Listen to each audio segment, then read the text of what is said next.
Hello friends, आपके अपने YouTube channel में पुनः एक बार आपका स्वागत है।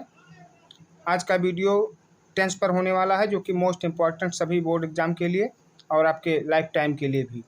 तो आइए स्टार्ट करते हैं। Use of tenses. Tense three kinds के आप जानते ही already: present tense, past tense and future tense. तो सभी लोग प्रेजेंट टेंस में वर्तमान में होने वाली जितनी भी घटनाएं होती हैं सब प्रेजेंट टेंस के अंतर्गत आती हैं।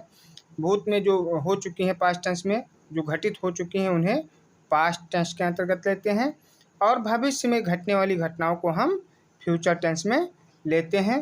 तो वन बाय वन करके हम सभी का अध्ययन करेंगे। तो आइए आज हम स्टार्ट करेंगे। सबसे पहले उनके पहचान को, नियम को, जो भी कुछ चीज़ें हैं, यदि हमारी वीडियो अच्छी लगेगी तो आप लोग सब्सक्राइब ज़रूर कीजिएगा हमारे चैनल को, वीडियो को लाइक कीजिएगा और शेयर भी कीजिएगा। अभी तक अगर हमारे चैनल से आप नहीं जुड़े हैं तो हमारे चैनल को सब्सक्राइब करके आप जुड़ जाइए, जिससे जितनी भी वीडियो आपके बोर्ड से संबंधित बनने वाली हैं या आप डालने वाली हैं वो आपको मिलता रहे। तो आइए बिना समय खर्च किए हम जो है स्टार्ट करते हैं वीडियो को। Present tense. प्रेजेंट टेंस के 4 पार्ट निर्धारित हैं: present indefinite tense, present continuous tense, present perfect tense और प्रेजेंट परफेक्ट कंटीन्यूअस टेंस। तो प्रथम वीडियो में हम आज जो है आपको समझाने वाले हैं present indefinite tense. Present indefinite tense में आप पहचान को किस प्रकार से जो है जान पाते हैं, समझ पाते हैं कि कौन सा टेंस है, सारा रूल आपको एक बाई एक करके जो है दिखाया जा रहा है। आइए स्टार्ट करते हैं। तो आइए वीडियो को हम प्रारंभ करते हैं। प्रेजेंट इंडेफिनिट टेंस उसमें से लेते हैं। जो इसके रूल हैं, सबसे पहले हम बात करते हैं अफर्मेटिव सेंटेंस, जिसमें कर्ता के द्वारा स्वीकार किया जाता है कि मैंने इस कार्य को किया है। इसी को हम स्वीकारात्मक वाक्य हिंदी में बोलते हैं और अंग्रेजी में इसको अफर्मेटिव सेंटेंस कहते हैं। पहचान: इस प्रकार के वाक्य के अंत में ता है, ती है, ते हैं, ता हूँ आदि शब्द आते हैं और इनमें कार्य करने का समय अनिश्चित होना है, यानी इसको इंग्लिश में हम इंडेफिनिट बोलते हैं, इसीलिए कार्य का समय इसका अनिश्चित होता है। तो जब हमारे कार्य का समय अनिश्चित होता है तो हमें पता लग जाना चाहिए कि ये इंडेफिनिट टेंस है किसी भी टेंस में। तो पहचान आप जान ही चुके कि जिस वाक्य में लास्ट में ता है, ती है, ते हैं, ता हूँ आदि शब्द जैसे ही आपको मिले, आप तुरंत ये समझ लें कि ये प्रेजेंट इंडेफिनिट टेंस है, और फिर उसको हम जो है उसके रूल के अनुसार आगे बढ़ाते हैं। तो आइए इसके कुछ रूल जो आपको बताए जा रहे हैं देखते रहें।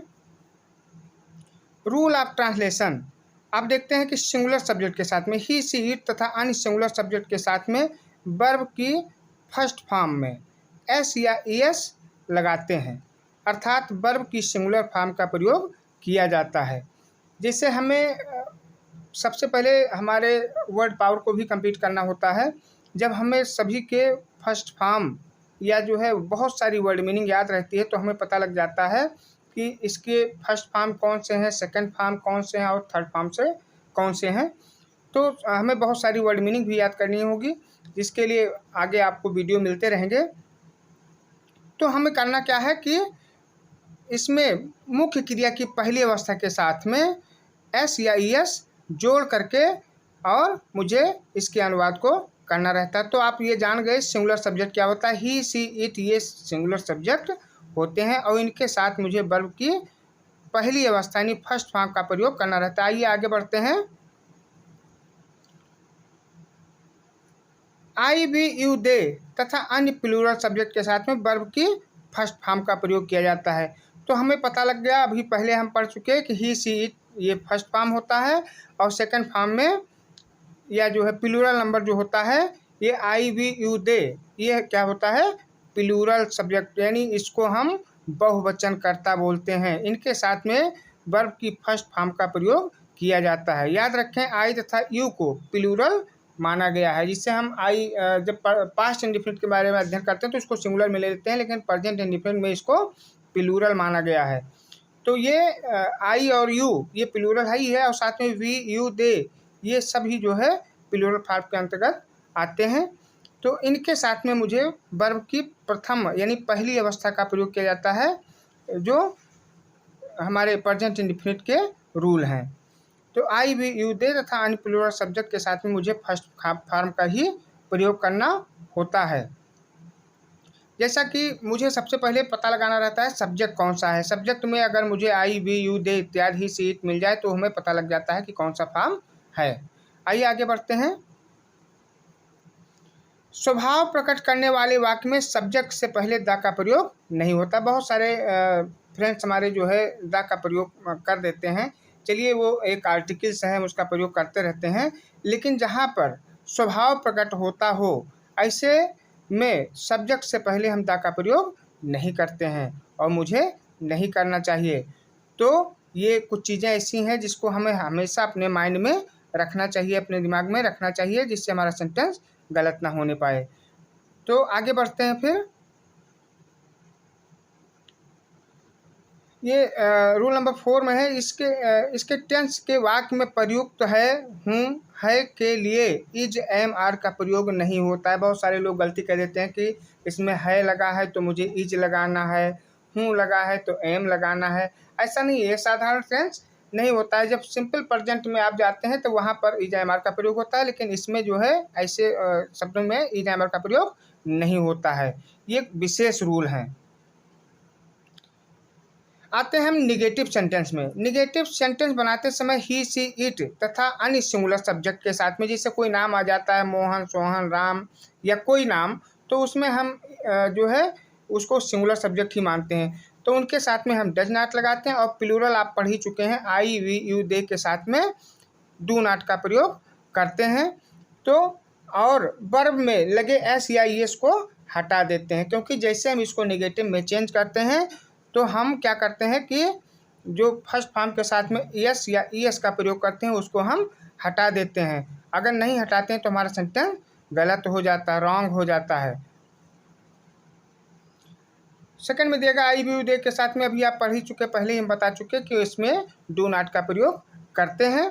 और फिर वर्ब की पहली अवस्था यानी मुख्य क्रिया की पहली अवस्था का ही प्रयोग किया जाता है। इसके साथ में फिर हम यस या इसका प्रयोग नहीं करते हैं। तो आप समझ गए कि सिंगुलर क्या होता है, प्लूरल क्या होता है। आई, वी, यू, दे ये प्लूरल है, और ही, सी, इट सिंगुलर है, या किसी का नाम आ जाता है तो वो सिंगुलर के अंतर्गत ही आता है। तो नेगेटिव सेंटेंस में जैसे ही मुझे पता लग जाता है, वाक्य की पहचान हम कर ही लेते हैं, उसके बाद में मुझे कर्ता के अनुसार डू नॉट या डज नॉट का प्रयोग कर देना रहता है। कभी कभी आपको मिलता है कि वाक्य में कभी नहीं का प्रयोग कर दिया जाता है। नेगेटिव सेंटेंस में कभी नहीं का भी प्रयोग कर दिया जाता है। तो ऐसे वाक्यों को हम सॉल्व करने के लिए कभी नहीं के लिए नेबर का प्रयोग करते हैं। नेबर के साथ में डू नॉट या डज नॉट का प्रयोग नहीं करते हैं, क्योंकि इसमें जब नेबर शब्द आता है तो इसमें मुझे यहाँ पर डू नॉट या डज नॉट का प्रयोग नहीं करना चाहिए। वहाँ पर मुझे नेबर का प्रयोग करके और फिर सब्जेक्ट के अनुसार वहाँ पर, या फिर डायरेक्शन के अनुसार कि वो किस प्रकार का वाक्य है, मुझे किस प्रकार के वर्ड्स का यहाँ प्रयोग करना है, उसी के अनुसार हम आगे करते हैं। आइए अगले रूल पे चलते हैं। आपका आता है इंट्रोगेटिव सेंटेंस, जिसको प्रश्नवाचक वाक्य कहते हैं। नेगेटिव को नकारात्मक वाक्य और इंट्रोगेटिव को प्रश्नवाचक वाक्य बोलते हैं। यदि क्या वाक्य से पहले आए तो आपको बहुत सारे सेंटेंस मिलते हैं जिसमें क्या शब्द पहले यानी प्रश्नवाचक शब्द पहले दे दिया जाता है, तो वहाँ पर मुझे क्या करना रहता है कि डज या डू यानी कर्ता के अनुसार, अगर सिंगुलर है तो वहाँ पर डज, प्लूरल है तो डू का प्रयोग सबसे पहले हम करते हैं, यानी उसको हम उसके पहले ला देते हैं। और उसके बाद क्या करते हैं कि सब्जेक्ट लिखते हैं, फिर मेन वर्ब यानी मुख्य क्रिया को हम लिखते हैं।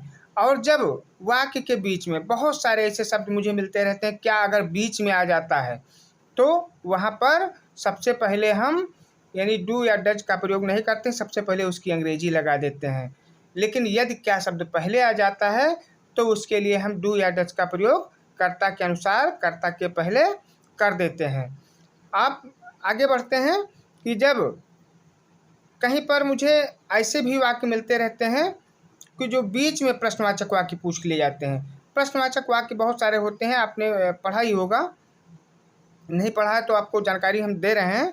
वीडियो को बिना स्किप किए आप देखते रहेंगे तो आपको पूरी जानकारी मिल जाएगी, क्योंकि पूरी जानकारी आपको तभी मिल पाएगी जब आप पूरी वीडियो को देखेंगे। तो यहाँ पर डू या डज के साथ आने वाले वर्ब के अंत में एस या यस नहीं लगाया जाता है। ये होता है इंट्रोगेटिव के रूल्स। इसमें भी हम फर्स्ट फॉर्म का ही प्रयोग करते हैं। प्रश्नवाचक वाक्य अभी आप विशेष रूप से जो है जानने वाले हैं आज। और अगर मन लगा करके आपने एक बार वीडियो को देख लिया है, हमारी बातों को आपने अच्छे से समझ लिया है, तो आपको भविष्य में कभी भी कोई समस्या आने वाली नहीं है। ये सभी क्लास के लिए मोस्ट इम्पॉर्टेंट है। इसमें हाई स्कूल, इंटर और छोटे भाई बहन हमारे जो भी हैं, जो क्लास 6, 7, 8, 9, 10 या फिर अपर क्लास में पहुंच गए हैं, उन सभी के लिए मोस्ट इम्पॉर्टेंट, क्योंकि लैंग्वेज में यानी ग्रामर में कभी कोई परिवर्तन नहीं होता है। ये ज्यों का त्यों ही रहने वाला होता है। तो आप डू या डज के साथ में आने वाले वर्ब के अंत में यस या यस का प्रयोग नहीं किया जाता है। प्रश्नवाचक वाक्यों में जब वाक्य के बीच में कहीं पर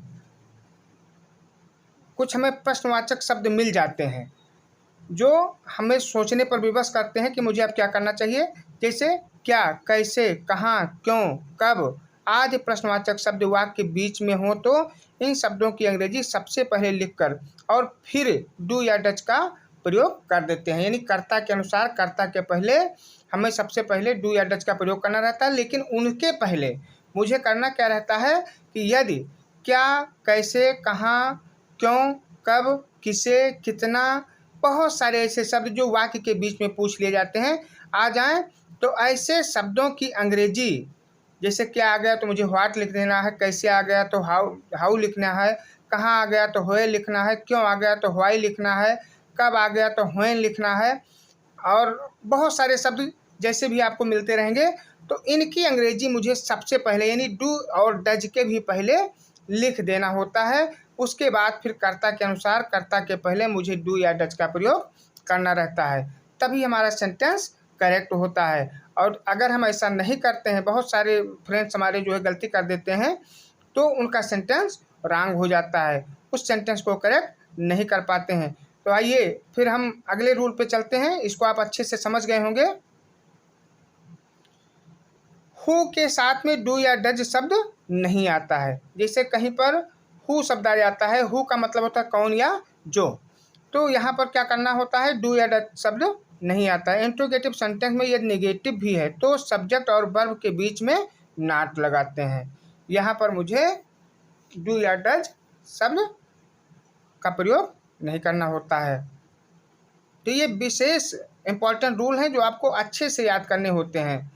आगे बढ़ते हैं इसके फार्मूला पर कि हम सबसे पहले करें क्या। स्वीकारात्मक वाक्य अफर्मेटिव सेंटेंस जिसको बोलते हैं, तो इसके फार्मूला होते हैं सब्जेक्ट प्लस सब्जेक्ट मीन्स कर्ता, मेन वर्ब का मतलब होता है मुख्य क्रिया की पहली अवस्था, फॉर्म मीन्स अवस्था में एस या एस का प्रयोग करते हैं प्लस ऑब्जेक्ट लगाते हैं। नेगेटिव में सब्जेक्ट प्लस डू या डज, जब हम नेगेटिव में चेंज करते हैं, जैसे आप पूरा रूल देख ही चुके हैं, तो वहाँ पर डू या डज के साथ में नॉट लगाते हैं और मुख्य क्रिया की पहली अवस्था एमबी का फर्स्ट फॉर्म और प्लस ऑब्जेक्ट लिख देते हैं। इंट्रोगेटिव में do does plus subject MB का फर्स्ट फॉर्म प्लस ऑब्जेक्ट कर देते हैं। फिर अभी हम जो आपको अभी बीच में हम बता रहे थे कि कब, कहाँ, कौन, कैसे, किसे, कितना इत्यादि शब्द अगर आ जाता है तो ये क्वेश्चन वर्ड यहाँ पर आपको दिखाई दे रहा है, QW लिखा हुआ है, प्लस डू ऑब्लिक डज, यानी क्वेश्चन वर्ड को सबसे पहले लिखते हैं, उसके बाद में डू या डज का प्रयोग करते हैं और उसके बाद में हम सब्जेक्ट को जोड़ते हैं। तो सब्जेक्ट के बाद में फिर वही मुख्य क्रिया की पहली अवस्था और उसके बाद में ऑब्जेक्ट को ले लेते हैं। तो मुझे ये गलती नहीं करना रहता है। सबसे पहले मुझे अगर क्वेश्चन वर्ड है तो उनको जो है डू या डज के पहले लगाते हैं, उसके बाद में कर्ता के अनुसार according to subject we use do और डज।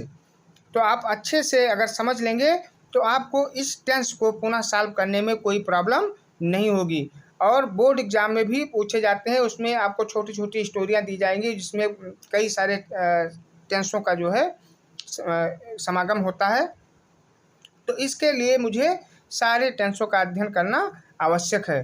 तो आप एक बाई एक करके जो है पढ़ते रहेंगे, आपको बहुत सारी वीडियो मिलने वाली है जो सारे टेंस जो है आपको एक एक शॉर्ट में जो है समाप्त कर दिए जाएंगे, और अच्छे से आप पढ़ लेंगे तो आपको निश्चित रूप से जो है ट्रांसलेशन करना आ जाएगा। बहुत सारे लोग कहते हैं कि जो है इनको ट्रांसलेशन करना नहीं आता है या हम ट्रांसलेशन करना नहीं जानते हैं, तो आइए, आप चिंता करने की कोई बात नहीं है। हम थोड़ी सी मेहनत करके और ट्रांसलेशन को कैसे करते हैं, यानी अंग्रेजी से हिंदी में कैसे करेंगे, हिंदी से अंग्रेजी में कैसे करते हैं, सब सीखने वाले हैं। तो आइए हम आगे बढ़ते हैं, कुछ एक्सरसाइज आपको हल करके दिखाते हैं। कोई शब्द ले लेते हैं, जैसे चिड़िया आकाश में उड़ती है। यहाँ पहले मुझे सर्च करना रहता है कि सब्जेक्ट क्या है, तो यहाँ पर मुझे पहले ही दे दिया गया है चिड़िया। चिड़िया जो है हमारा सब्जेक्ट है, तो birds fly in the sky, birds fly in the sky, sky means आसमान। और अगला सेंटेंस लेते हैं, पृथ्वी सूर्य के चारों ओर घूमती है, the earth revolves round the sun, यानी पृथ्वी सूर्य के चारों ओर घूमती है। यहाँ पर अगला सेंटेंस हम लेते हैं, हम अपना वादा पूरा करते हैं, we keep our promise, we means हम, जैसा ये प्लूरल है आप जान ही चुके हैं, और कीप आवर प्रॉमिस, ये सेंटेंस आपका पूरा होता है। इसी प्रकार से हम सॉल्व करते रहते हैं और उसमें ये देखते रहते हैं कि मुझे सब्जेक्ट, उसके बाद में मेन वर्ब, उसके बाद में ऑब्जेक्ट लिखते हैं। अगला सेंटेंस लेते हैं हम निगेटिव से, तुम स्कूल नहीं जाते हो, तो यहाँ पर यू के साथ में हम डू नॉट का प्रयोग करेंगे, you do not go to school. जैसा कि हम पहले ही बता चुके हैं कि जो है मुझे कर्ता के अनुसार वहाँ डू या डज का प्रयोग कर लेना। ये अगला सेंटेंस ले लेते हैं इंट्रोगेटिव निगेटिव से, क्योंकि मुझे उसकी भी जानकारी होनी चाहिए। तो आइए लेते हैं, वे नाटक में भाग नहीं लेते हैं, तो आइए, they do not take part in the drama, they means वे, टेक ए पार्ट यानी भाग नहीं लेते हैं इन द ड्रामा। तो ये हमारा अगला सेंटेंस भी बन करके कंप्लीट हो जा रहा है। मुझे अच्छे से एक बार देखना है, वॉच करना है, फिर हम नेक्स्ट अगले सेंटेंस पे चलते हैं। वह नदी में कभी नहीं तैरती है, तो यहाँ पर नेवर शब्द का मुझे प्रयोग करना है, she never swims in the river, वह यहाँ पर स्त्रीलिंग है, इसके लिए हम सी का प्रयोग करेंगे, और कभी नहीं के लिए नेवर का प्रयोग करेंगे, और तैरना के लिए यानी उसका जो मेन वर्ब है यानी मुख्य क्रिया क्या है, तैरना, तो यहाँ पर हम तैरना की अंग्रेजी स्विम लिख करके, और फिर इन द रिवर यानी किस प्लेस पर जो है बात कर रही है, तो वहाँ पर हम रिवर की बात करते हैं। अगला सेंटेंस लेते हैं, क्या वह रोजाना स्कूल जाता है। हम आते हैं इंट्रोगेटिव में, यहाँ क्या शब्द पहले आ गया है, तो क्या शब्द पहले आ गया, कर्ता के अनुसार हम लिखेंगे does he go to school daily. अब यहाँ पर हमने बताया था कि अगर क्या शब्द पहले आ जाता है तो कर्ता के अनुसार वहाँ पर डू या डज का प्रयोग हम सबसे पहले करते हैं। तो यहाँ पर क्या शब्द पहले आया, इसलिए हम सबसे पहले डज को लिखेंगे, does he go to school daily. यहाँ पर गो मीन्स जाना, और वह की अंग्रेजी हम लिखें ही, और उसके बाद में रोजाना के लिए डेली का प्रयोग कर दिया गया है। तो ये हमारा इंट्रोगेटिव सेंटेंस था। अगला सेंटेंस लेते हैं, उसे अंग्रेजी कौन पढ़ाता है। तो आपने देखा कि हम पढ़ा ही चुके हैं, तो हु शब्द यहाँ पर सबसे पहले लेते हैं, कौन शब्द बीच में आया है क्योंकि प्रश्नवाचक वाक्य बीच में आया है, तो हु टीच हिम इंग्लिश। अगर यही शब्द पहले आ गया होता कि कौन उसे अंग्रेजी पढ़ाता है, तो उसके लिए हम दूसरा सेंटेंस अपनाते हैं, लेकिन यहाँ पर बीच में आया है तो हु को हम पहले लिखते हैं कि हु टीच हिम अंग्रेजी। और आपको बताया था कि अगर जहाँ पर कौन शब्द आ जाता है, हु आ जाता है, तो वहाँ पर डू या डज का प्रयोग नहीं करते हैं। ये डीपली जो है नॉलेज है, इसको हमें अच्छे से जानना चाहिए। आप सोचेंगे कि इसमें डू या डज का प्रयोग क्यों नहीं किया गया, तो इसी के कारण अभी आपको हम पहले पढ़ा चुके हैं, बता चुके हैं कि जहाँ पर हु शब्द आ जाता है, वर्ड्स आ जाता है, वहाँ पर हम डू या डज का प्रयोग नहीं करते हैं। अगला सेंटेंस लेते हैं, वह हारमोनियम कब बजाती है। तो व्हेन, अब यहाँ कब की अंग्रेजी हम सबसे पहले लिखेंगे, when does she play the harmonium. अब वह की अंग्रेजी सी, अब यहाँ पर डज हम पहले ले आए, फिर वह की अंग्रेजी सी लगा दिया और उसके बाद में बजाना की अंग्रेजी हम लिखेंगे प्ले। आप क्या बजाती है, कौन सा इंस्ट्रूमेंट, तो हारमोनियम। तो when does C play the harmonium, ये आपका सेंटेंस कंप्लीट होता है। आप बिना स्किप किए हमारे वीडियो को देखते रहिए, आप सारा कुछ एक ही बार में सीखने वाले हैं। तो अगर क्या शब्द पहले आ जाता है तो उसके लिए हम डू डज का प्रयोग करते हैं। अगर बीच में आता है कोई क्वेश्चन वर्ड तो उसकी अंग्रेजी हम सबसे पहले लिख देते हैं, जैसा कि अभी आपको बताया जा चुका है, बार बार बताया जा रहा है। और एक बार अगर दिमाग में, आपके माइंड में, आपके अगर समझ में आ गया तो आप फिर जीवन में कभी भूलने वाले नहीं हैं। तो इसकी भी ट्रांसलेशन आप देख चुके बच्चों, हमारे फ्रेंड्स। ये मोस्ट इम्पॉर्टेंट क्वेश्चन है और आपको अच्छे से सीखना होता है। अगला सेंटेंस देते हैं, तुम अपना काम पूरा क्यों नहीं करते हो। ये इंट्रोगेटिव निगेटिव दोनों आ गया।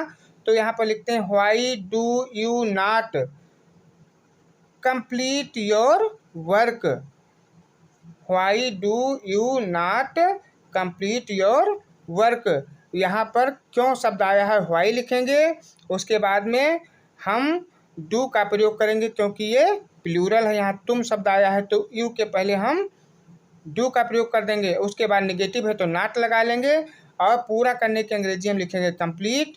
फिर अपना काम दिया गया, अपने काम के लिए यहाँ योर वर्क लिख दिया गया है। तो आप समझ ही चुके हैं किस प्रकार से हम सेंटेंस को बनाते हैं। और नेक्स्ट वीडियो में आपको प्रेजेंट कॉन्टिन्यूअस के सारे सॉल्यूशन, उसके पूरे पहचान, उसके रूल्स सब कुछ मिलने वाले हैं। तो हमारे फ्रेंड्स, मैं पुनः एक बार आपको बताता हूँ, कहना चाहता हूँ कि अगर अभी तक हमारे चैनल को सब्सक्राइब नहीं किया है तो हमारे चैनल को ज़रूर सब्सक्राइब कीजिएगा। और हमारे वीडियो को देखने के लिए आप सभी को पुनः बार बार धन्यवाद देते हैं।